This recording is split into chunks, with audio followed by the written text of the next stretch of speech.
en ese camino, en ese trance, un mes, 2 meses, 6 meses, un año después?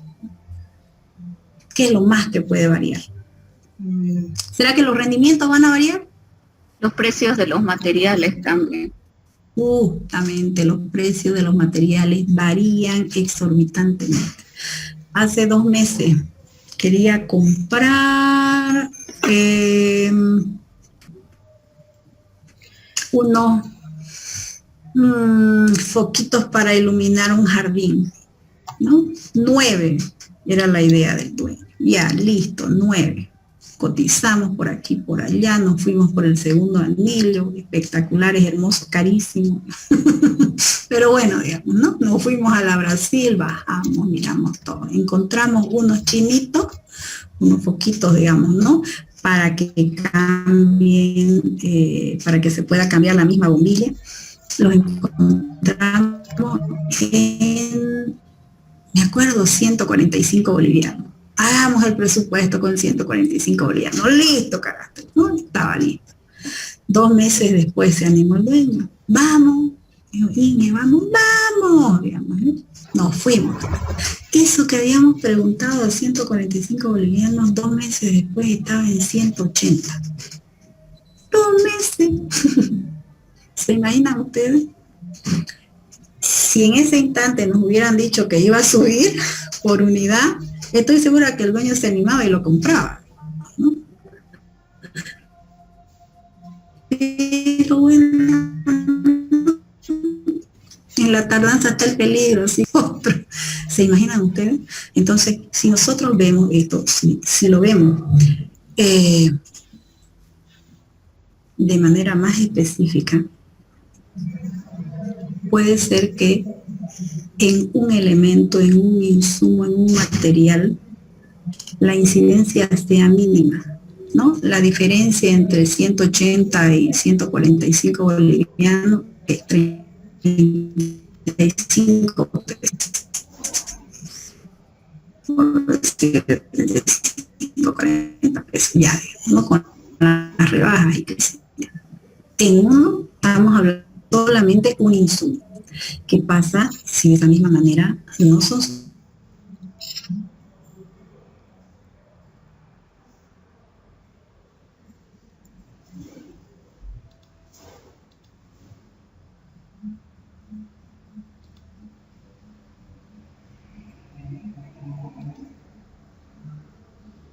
de lograr?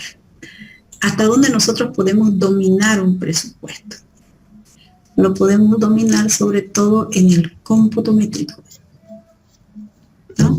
Si nosotros somos diestros en el cómputo métrico, si nosotros adicional a eso hacemos un planteamiento lógico, secuencial de todas y cada una de las actividades que se van a desarrollar en la ejecución de la obra, estoy segura que el presupuesto que nosotros vayamos a establecer no se va a separar mucho de la realidad, ¿no? ¿Esto qué quiere decir? Que aclaramos la idea de que después de por ahí 3 meses, el presupuesto que estamos generando está sujeto a revisión. ¿Qué quiere decir? Nosotros tenemos un cómputo establecido de manera conveniente. Nosotros tenemos las actividades o los ítems planificados de manera conveniente, pero nosotros no tenemos el poder de parar el costo de los materiales, insumos o mano de obra. ¿Se dan cuenta? Entonces, de los 3 aspectos que hemos nombrado, dominar 2 es excelente en un presupuesto, ¿no? El otro ya se lo dejamos a Dios, como se dice. ¿Se entiende? ¿Se entiende, no? Me imagino que sí. Bueno, sí. Les voy a hacer una presentación cortita. Les voy a mostrar el planito. Ahorita les voy a mandar les voy a mandar el texto. Creo que ya todos están en el grupo de WhatsApp que han generado. Me imagino que sí, ¿no? Permítanme un momento. ¿Dónde están ustedes? Están aquí.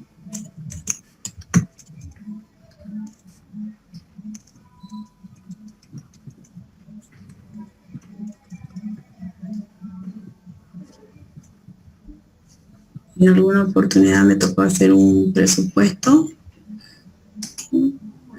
Me parece que yo no tengo internet. Debe estar mi celular apagado. Bueno, cuando concluyamos la clase voy a ver el tema de mi celular cómo está, pero les voy a mandar ya el plano para que ustedes lo vayan revisando y les voy a mandar el texto para que ustedes ya vayan verificando el avance que vamos a tener, ¿ya?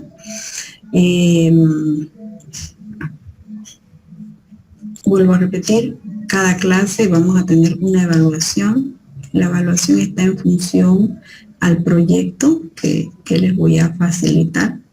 Entonces no va a ser nada complicado si ustedes lo estudian el proyecto, ¿no? Si ustedes se dan ese tiempito para estudiarlo previamente antes de ingresar a la clase, pues estoy segura que les va a ir muy bien, ¿no? Entonces, les encargo ese detalle, ¿ya? Cada evaluación entonces vale 25 puntos y esta clase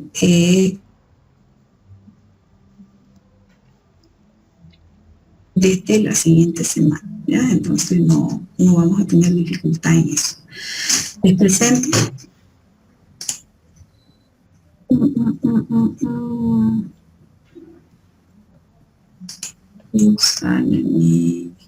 Permítanme un minuto.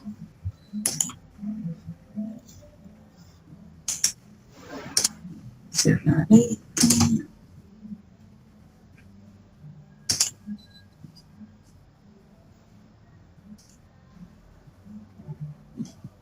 Muy bien.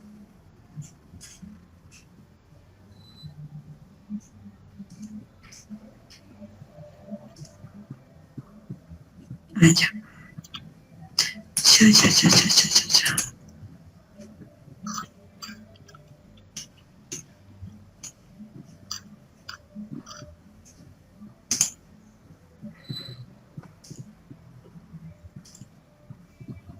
¿Pueden ver?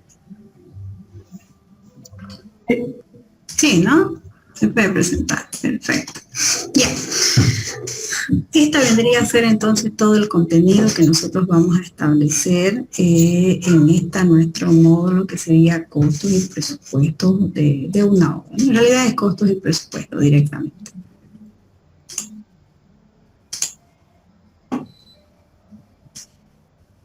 Le voy a tener que poner aquí, ¿no?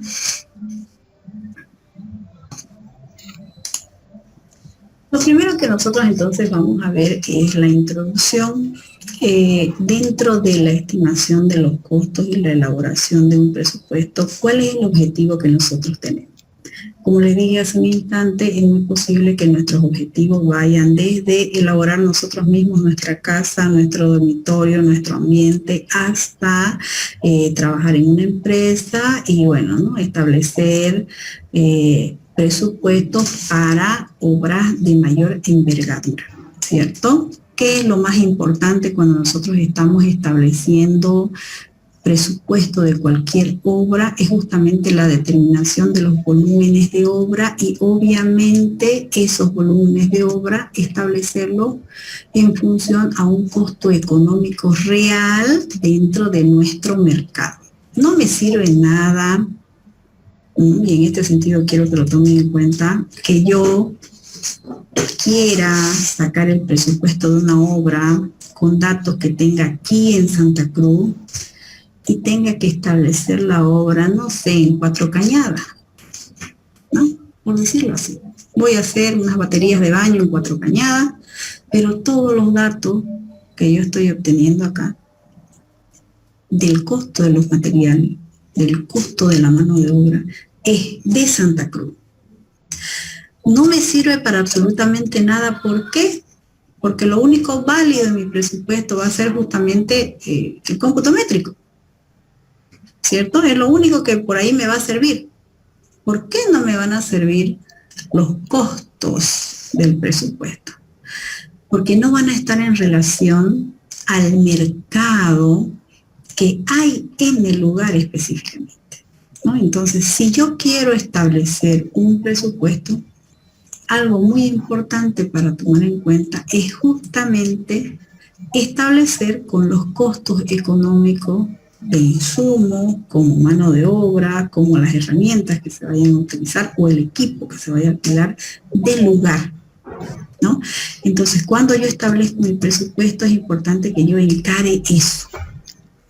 ¿Se entiende, no? Como les digo, yo me puedo copiar lo que yo quiera, pero otra cosa es que eso que he copiado sirva, ¿no?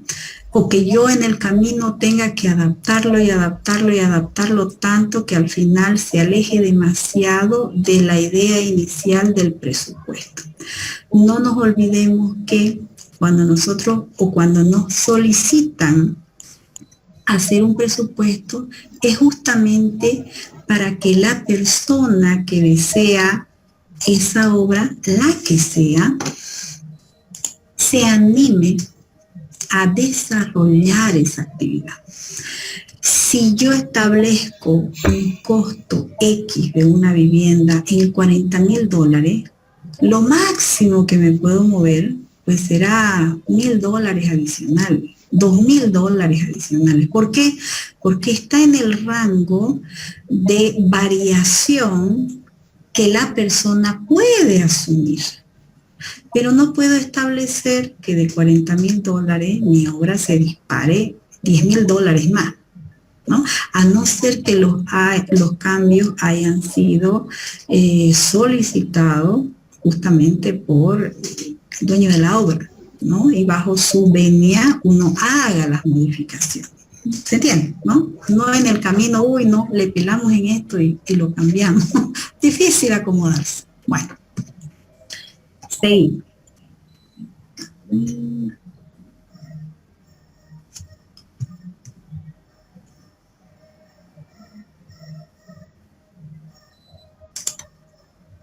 Listo.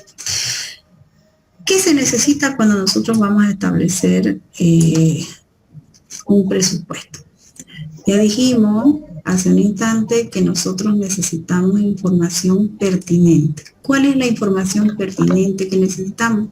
Necesitamos todos los proyectos arquitectónico, estructural, estudio de suelo, hidrosanitario, necesitamos eléctrico y de todas aquellas instalaciones adicionales o servicios que se la van a ejecutar a la obra, en el caso de una vivienda, ¿no? Toda aquella información pertinente y relacionada al proyecto para que yo tenga toda la información y yo pueda proyectar de esa manera cuáles van a ser las actividades o los ítems que se van a generar de manera secuencial. Necesito también que haya una información por escrito, ¿no? ¿Qué quiere decir esta información por escrito? Debe de haber de cada una de estos proyectos que conforman un proyecto total, deben de haber las especificaciones técnicas. Estas especificaciones técnicas están en relación a cada uno de los proyectos. ¿Y qué me permiten? Me permiten a mí poder conocer los tipos de materiales que se esperan que yo genere en el presupuesto.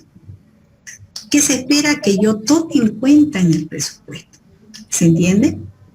Una vez que yo tengo la información gráfica, toda la que pueda conseguir, yo puedo generar un cómputo métrico. ¿Qué significa entonces un cómputo métrico? Un cómputo métrico es establecer el avance o las cantidades de avance que se van a desarrollar o que se solicitan acerca de cada uno de los ítems, ¿no? Para poder planificar esto también, yo necesito que en el pliego de especificaciones técnicas se considere el tipo de unidad. Me establezcan el tipo de unidad. ¿no? Que me digan el metro cuadrado, qué sé yo, de piso, lo vamos a tomar en cuenta, perdón, el piso que vamos a colocar, no sé, es porcelanato y lo vamos a tomar en cuenta en unidad metro cuadrado. Si yo tengo este dato, esta unidad de medida, no solamente voy a poder establecer la cantidad de material que va a ingresar en el tema del volumen, sino también voy a poder generar el avance de mano de obra que se debe de ejecutar. ¿Se entiende, cierto? Entonces, cuando yo tengo la información gráfica, ella me permite generar el cómputo métrico. Cuando yo tengo la información por escrita, ella me permite generar además la certeza y la seguridad de las unidades de medida que se van a tomar en cuenta para elaborar los ítems, ¿cierto? Cuando hablamos del cómputo métrico, vamos a tomar en cuenta tres aspectos. El primero, principios generales para realizar el cómputo métrico, las técnicas de cómputo métrico y número 3, las recomendaciones para realizar los cómputos métricos. El más importante de todos ellos diría yo que es las técnicas de cómputo métrico. En realidad todas son importantes, pero estudiando específicamente las técnicas de cómputo métrico debemos de establecer lo siguiente. ¿Cuándo se generan los cómputos métricos? Se generan dos veces. En la primera oportunidad yo estoy sacando el avance de cada uno de los ítems, lo estoy obteniendo como dato del proyecto o de los proyectos, ¿no? Hago una lectura de acuerdo a la unidad que me han establecido y entonces defino que el avance de columnas será, no sé, 10 cubos, ¿no? Defino que el avance de cubierta o que la cantidad de cubierta va a ser 215 metros cuadrados, ¿no? Es un decir. Pero existe una segunda oportunidad o una segunda vez en donde yo debo de generar también el cómputo métrico. Esta vez ya se desarrolla cuando nosotros estamos ya en la obra específicamente. ¿Por qué lo debemos de hacer? Porque debe de existir una verificación de lo lecturado previamente cuando la obra no existe y solo estamos trabajando con los planos, con supuestos. Y luego la verificación se realiza en el lugar. ¿Para qué? Específicamente para el tema de los pagos, ¿no? Específicamente para hacer un análisis del material que ha sido retirado y que ha sido ocupado.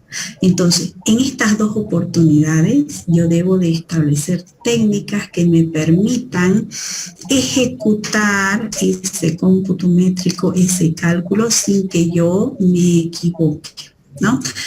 Por ahí, la técnica más conocida que nosotros utilizamos es el trazo de los ejes, ¿no? Ustedes alguna vez han debido ver que sobre los planos nosotros hacemos una cuadrilla, ¿no? Y esa cuadrilla me permite a mí orientarme acerca de todo lo que se va a establecer en el plano, ¿no?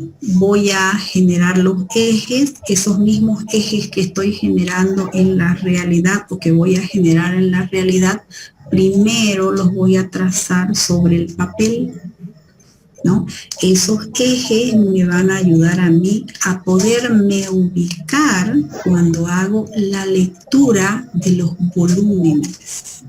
De los volúmenes, de la superficie, de los metros lineales, ¿no? De la unidad con la que vaya a referir la actividad. ¿Me entienden? ¿Me entienden, no?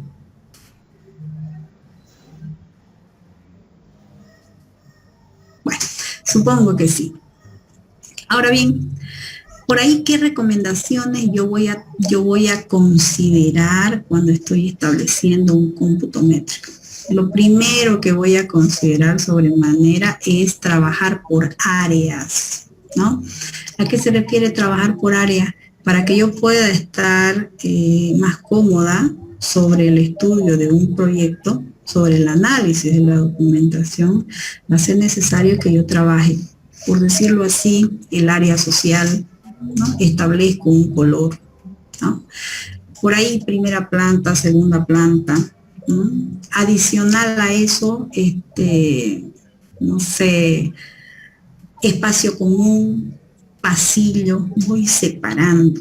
¿Por qué me interesa trabajar así? Porque es la única manera que yo tengo para organizar todos los datos que estoy obteniendo. Es importante también trabajar con colores, ya que estamos trabajando sobre papel, pero muchas veces no lo hacemos, ¿no? Entonces también nos ayuda a nosotros trabajar sobre, o en este caso con áreas específicas, ¿no? Le pondré nombre, les pondré un número, un identificativo, pero es para que yo me sienta más cómoda y me sienta seguro cuando estoy estableciendo estas cantidades. Recordemos que estas cantidades al final se traducen como dinero. Si yo no las verifico, si yo no las considero de manera conveniente, puede ser que genere modificaciones grandes en el presupuesto, ¿no? No es lo mismo perder 1 metro de muro que perder 10 metros de muro. Estamos hablando no solamente de mano de obra, estamos hablando de material. ¿Se entiende, cierto? Entonces es importante que yo sí considere trabajar por zona específica. Me ayuda mucho, ¿no? Me ayuda muchísimo. Seguimos. En el caso del presupuesto de obra, vamos a establecer entonces características del presupuesto que son importantes tomar en cuenta. Ya en su momento las vamos a ver. ¿Qué hora es ahorita? Ya va a ser hora. Bueno, etapa del estudio de un presupuesto. Habíamos descrito hace un instante que cuando generamos un presupuesto, lo primero que tenemos que establecer es los ítems a desarrollar, ¿cierto? Una vez que tenemos los ítems a desarrollar, nosotros vamos a tener que calcular los volúmenes que se van a generar, hacer un cómputo, que en realidad esa sería la idea, ¿no? Hacer una medida, la toma de las medidas, qué sé yo. Pero adicional a eso, ya nosotros tenemos que salir al mercado. ¿En qué sentido salir al mercado? Es necesario que nosotros tengamos información suficiente acerca de los materiales o los insumos que vamos a tener. ¿Qué quiere decir? No puedo conformarme con el hecho de ir a un solo lugar y tomar en cuenta el costo económico de ese material o de ese insumo en un solo lugar. Es necesario que yo tenga vamos a decir, una lista de empresas que me hagan justamente la dotación de mi material. ¿Por qué decimos esto? ¿No? ¿Alguna vez ustedes han debido observar que los arquitectos y muchos ingenieros tienen grandes descuentos? ¿Por qué creen ustedes que son estos grandes descuentos? Porque normalmente manejan volúmenes de compra bien grandes, ¿no?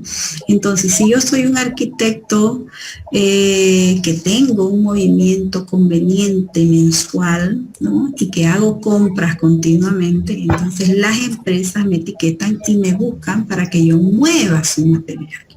Me dejo entender, ¿cierto? Entonces me hacen un descuento del 15%, del 20%, de hasta el 30% sobre los materiales en los cuales ellos disponen. Entonces, eso es importante, ¿no? ¿Qué más yo tengo que verificar?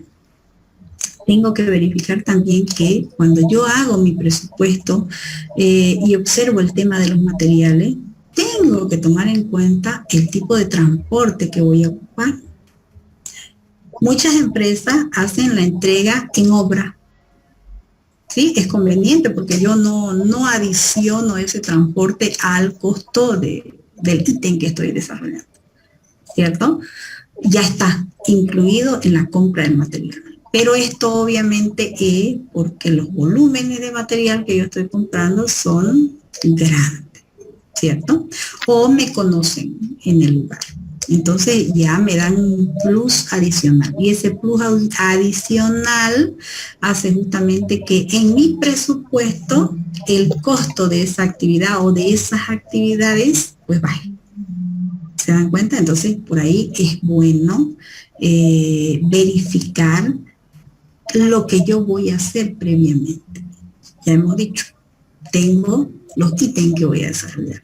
He desarrollado los volúmenes y ahora me voy al mercado, ¿no?, a solicitar los costos económicos de los materiales que voy a ocupar. De la misma manera puedo trabajar con la mano de obra. Pero aquí, con relación a la mano de obra, nosotros podemos observar dos aspectos importantes. Es muy posible que en la empresa donde yo trabaje ya tengan personal de planta. Cuando se tiene personal de planta, pues ya no hay, vamos a decir, los costos de mano de obra normalmente son fijos, ¿cierto? Pero cuando yo estoy trabajando de manera unipersonal y me adjudico una obra, la que sea, ¿no?, por invitación directa o por licitación, pues entonces yo juego con la mano de obra, que normalmente no es parte de mi personal, ¿no? Es, diríamos así, eventual. ¿Se entiende? Porque yo puedo jugar con los costos con relación a la mano de obra. ¿Por qué creen ustedes?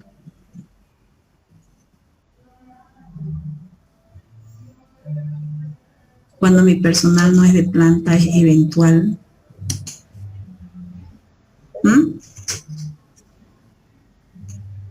Porque puede ser que el contratista cobre mucho menos o algo así. Sí, efectivamente. Puede ser que yo tenga, digamos, ¿no?, para mi personal eventual, el maestro 130, aunque yo en mi planilla figure como 150, ¿no? Y si yo me voy a mi empresa, al maestro, albañil, yo ya lo tengo a él incorporado como personal de planta y con todos los beneficios sociales que corresponde, pago 160. ¿Se dan cuenta? Incluye ahí los beneficios sociales, lo tengo asegurado, qué sé, no, todos los beneficios con los que él deba de contar por ley. ¿Se dan cuenta? Entonces, es interesante identificar el tipo de presupuesto que nosotros vamos a generar. Existen entonces diferencias bien marcadas cuando yo hago un presupuesto para una licitación que por ley tiene que estar mis trabajadores asegurados y no hay eventuales, a una obra que yo la voy a generar de manera individual, que yo me la adjudiqué, mi vecino, mi pariente, no sé, puse un letrero en el periódico, ya me conocen, yo trabajo así, y mi personal es eventual, yo no tengo personal asegurado. Entonces, cuando nosotros estamos trabajando sobre el presupuesto, es importante también identificar el tipo de presupuesto que yo voy a generar, ¿no?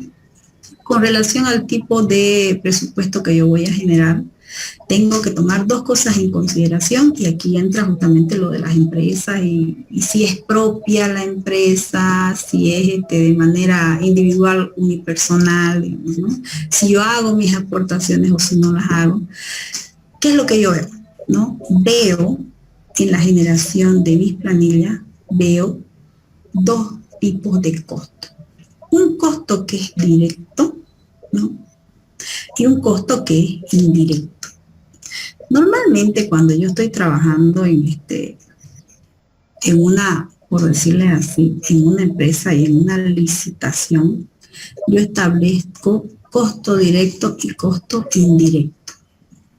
Cuando hablo de costo directo, estoy hablando específicamente de el costo de los materiales, el costo de la mano de obra y el costo de las herramientas, ¿no? Y cuando hablo de estos tres costos, Si hablo de los materiales, estoy hablando del costo específico del material y también estoy hablando del rendimiento del material. ¿Se dan cuenta? Cuando yo hablo del costo específico del material, aparentemente debería estar en función de solamente lo que me va a costar comprar el material.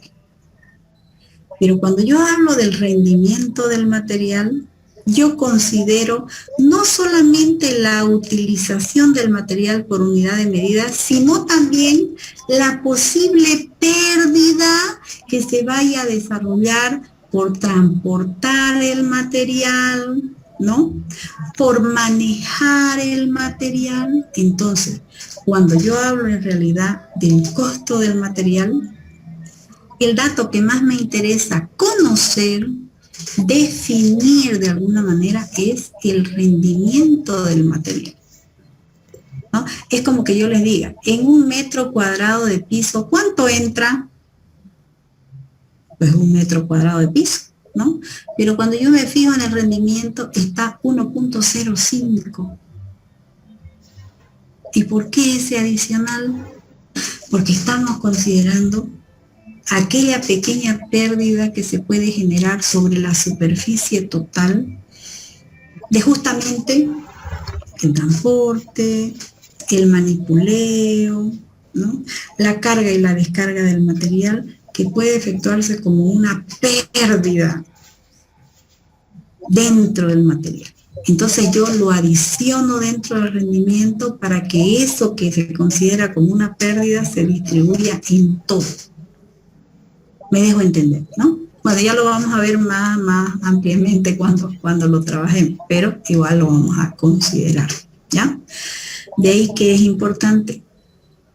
Si bien es cierto, nosotros tenemos muchas publicaciones que nos ayudan a definir los rendimientos de los materiales, y también tenemos el internet, ¿no? Información que manejamos de una empresa a otra empresa, o de manera individual, de un ingeniero a un ingeniero, un arquitecto, y manejamos información.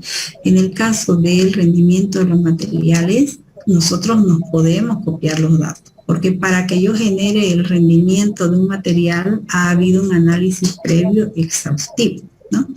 Pero no ocurre lo mismo cuando nosotros estamos generando la mano de obra. Cuando nosotros estamos generando el costo de la mano de obra, es diferente. ¿Por qué decimos que es diferente?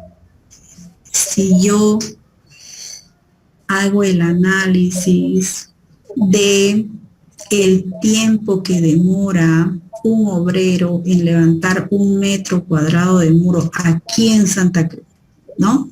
Y yo hago un análisis de el tiempo que demora un obrero, no sé, en el Beni, ¿no? De generar igual, digamos, ¿no? El levantamiento de 1 metro cuadrado de muro, yo voy a notar que hay una diferencia en el rendimiento. ¿A qué se debe?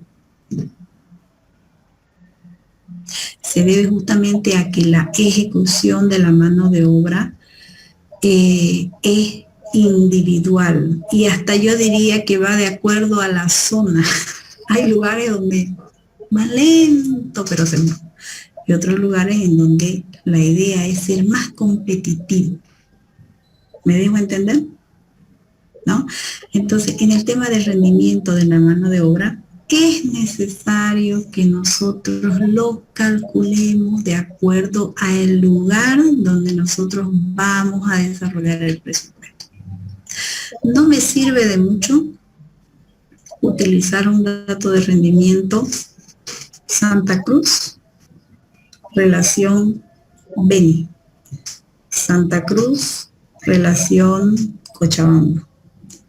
Santa Cruz, cualquiera de los departamentos. Es más, ni siquiera me sirve con las mismas provincias. ¿Se entiende? ¿Por qué, me dirán? Porque justamente en cada lugar se trabaja de manera diferente. No hay problema si yo voy a generar justamente 1 metro cuadrado de muro, no tengo lío, digamos, ¿no? Pero ¿qué pasa cuando nuestro volumen para trabajar es mayor. Estamos hablando de 300 metros cuadrados, estamos hablando de 500 metros cuadrados. Entonces ahí sí hay una incidencia. Y ahora ya no solamente estamos hablando del costo económico, estamos hablando también del tiempo. ¿Sí? Entonces ya hay dos factores que yo tengo que cuidar. ¿Qué es lo que debo de hacer entonces? Si bien es cierto, en mano de obra yo puedo copiar el rendimiento, que muchas veces lo obtengo de las mismas especificaciones técnicas del producto, ¿no? Ya nos vienen con las especificaciones técnicas el rendimiento. No sé, abastece para tanto, no sé, la superficie a cubrir es tal cantidad, ¿cierto? Pero en el tema de la mano de obra no es así, ¿no? Y aquí también existe otra gran diferencia, los beneficios sociales. Cuando estoy en el tema de una licitación, en una licitación, sí o sí yo tengo que establecer los beneficios sociales de los trabajadores. No hay manera para que yo pueda adjudicarme una obra si es que yo no muestro y demuestro los beneficios sociales y hago el cumplimiento de ley que corresponde. Pero si yo estoy estableciendo una obra, no sé, me solicitaron que le haga la casa a fulanito, por último un edificio cualquiera. No es necesario muchas veces que yo presente el pago de los beneficios sociales de mis trabajadores, porque la mayoría de los trabajadores que tengo son eventuales, ¿no? ¿Se entiende, cierto? Seguramente que ustedes lo ven de manera cotidiana, lo pueden observar y palpar. Ahora bien, otro dato bien importante dentro del costo directo es justamente las herramientas que se van a ocupar. Hay un porcentaje que nosotros debemos asumir de manera general, pero es importante también definir que ese porcentaje que normalmente nos enseñan que es el 5% de, ¿no?, que nos ponen, no necesariamente cumple las expectativas de todo el equipo que nosotros vamos a ocupar. Entonces, ¿qué se hace pertinente? ¿Qué es importante elaborar? Hay que elaborar el rendimiento de el equipo que nosotros vamos a ocupar, principalmente cuando hablamos de equipo. Las herramientas por ahí pueden absorber con ese 5%, pero cuando hablamos de equipo, cuando hablamos de mezcladoras, cuando hablamos de vibradoras o cualquier otro equipo, un saltarín, qué sé yo, nosotros no podemos con ese solo 5% absorber el costo de las herramientas que vamos a ocupar. Por eso es necesario definir su rendimiento. ¿Me dejo entender?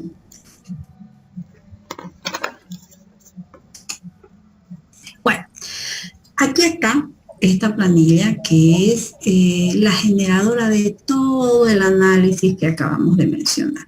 En esta planilla de precios unitarios nosotros tenemos que desarrollar el costo para material, ¿no?, el costo para mano de obra, y también tenemos el costo para equipo y herramientas. Si se fijan ustedes aquí, en mano de obra, ya se tienen establecidos los porcentajes que se deben de considerar para el beneficio social que tienen los trabajadores. Pero también nos dan un rango para trabajar.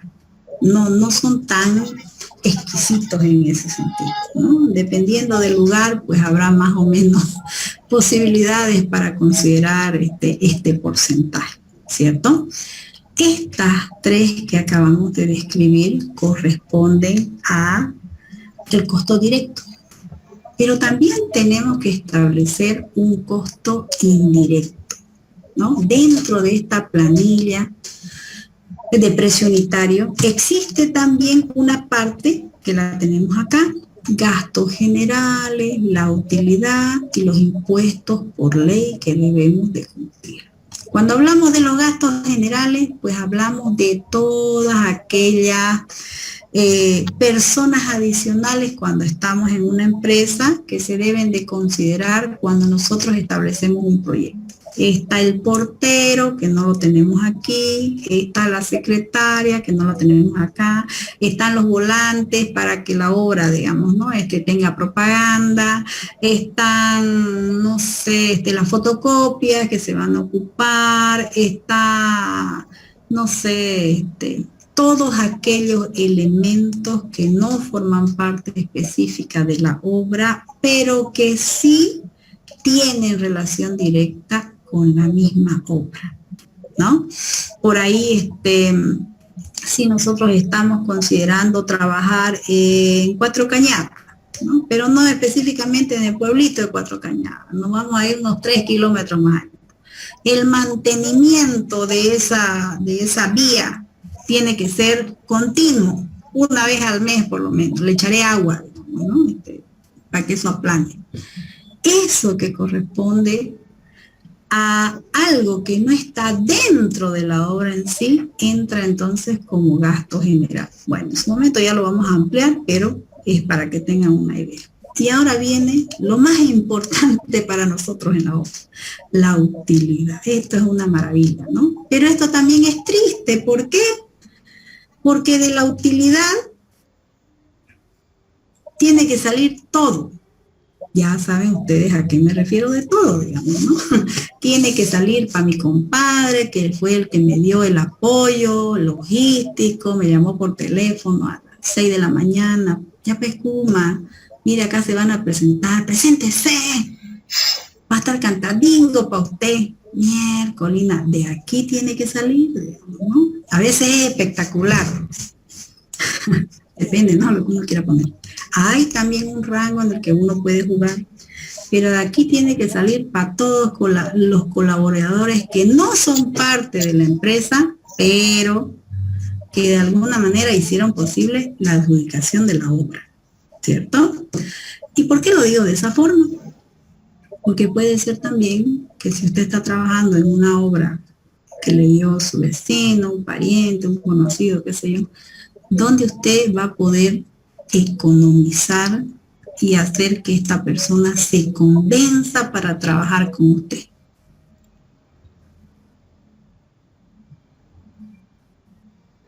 Justamente en la utilidad, ¿no? Si antes usted esperaba ganar, no sé, de una casa de 40.000, usted quería ganar 5, ¿no? Así, líquido 5, pucha, para que más o menos el dueño se convenza, su socio, digamos, ¿no? El que le pasó la voz, va a tener usted que reducir, mire, unos 2.000 menos.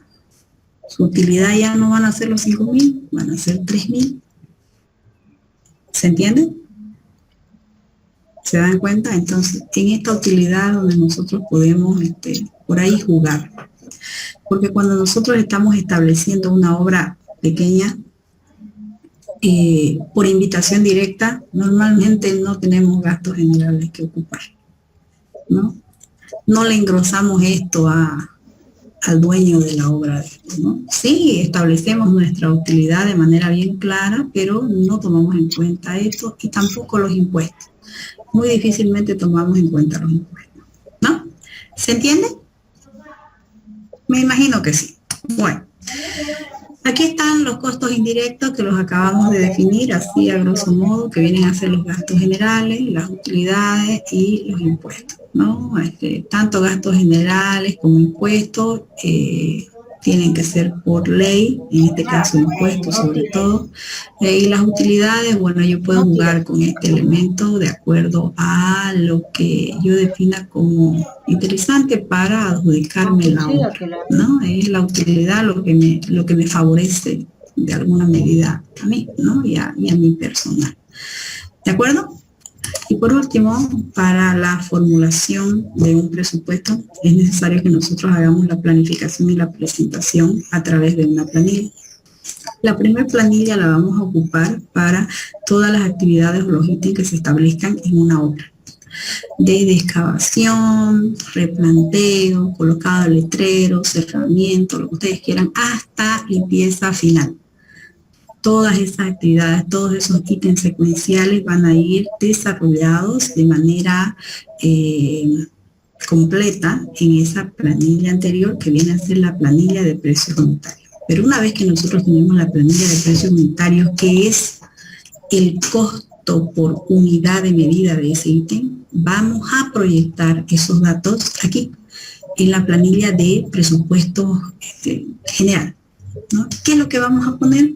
Vamos a poner la actividad que vamos a desarrollar, actividad o rubro que vamos a desarrollar, la unidad de medida, la cantidad de la actividad que vamos a desarrollar y el precio unitario que hemos obtenido de la planilla anterior, ¿no? Si hacemos el producto de la cantidad por el precio unitario, vamos a tener el precio parcial solamente del ítem establecido.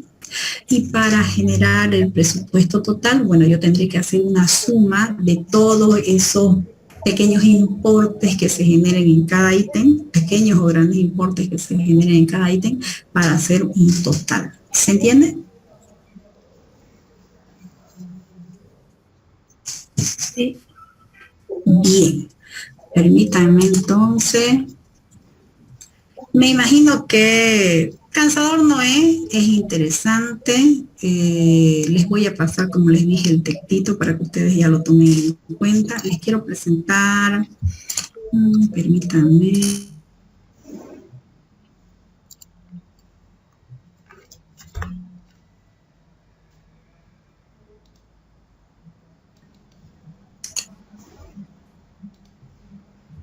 Ay, caramba.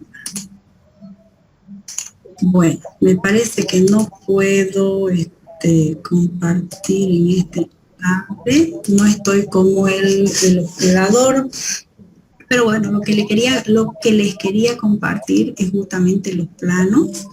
Ya estoy encendiendo mi celular para que les pueda mandar directamente los planos a ustedes. Les voy a mandar igual el texto para que ustedes ya vayan leyendo y vayan recordando aquello que estamos indicando cómo van, ¿ya? ¿Alguna duda que ustedes tengan, algo que quieran comentarme antes de que nos vayamos despidiendo?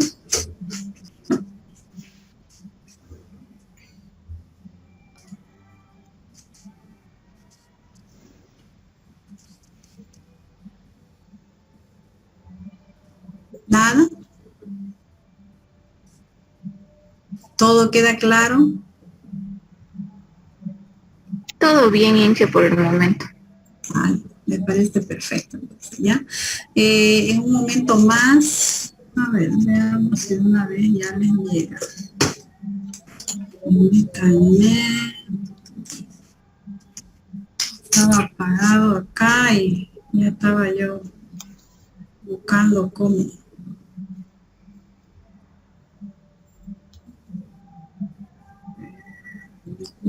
Permítanme, disculpen la demora.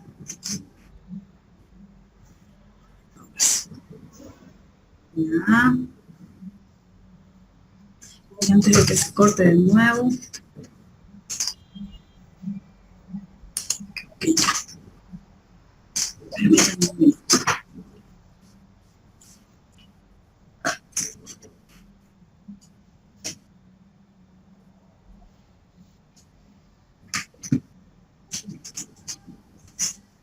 Muy bien. Entonces,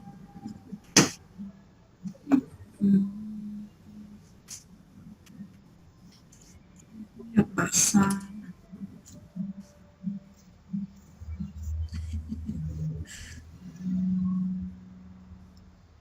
Bueno, ya. No eran ustedes, era yo. Me emocioné y me sacó o me salí.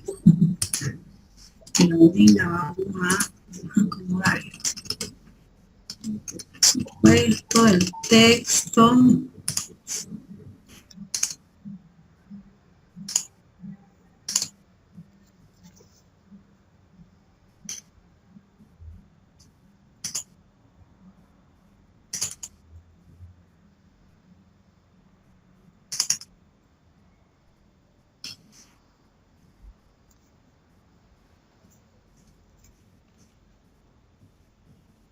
Inge, hay un alumno que está en espera, dice.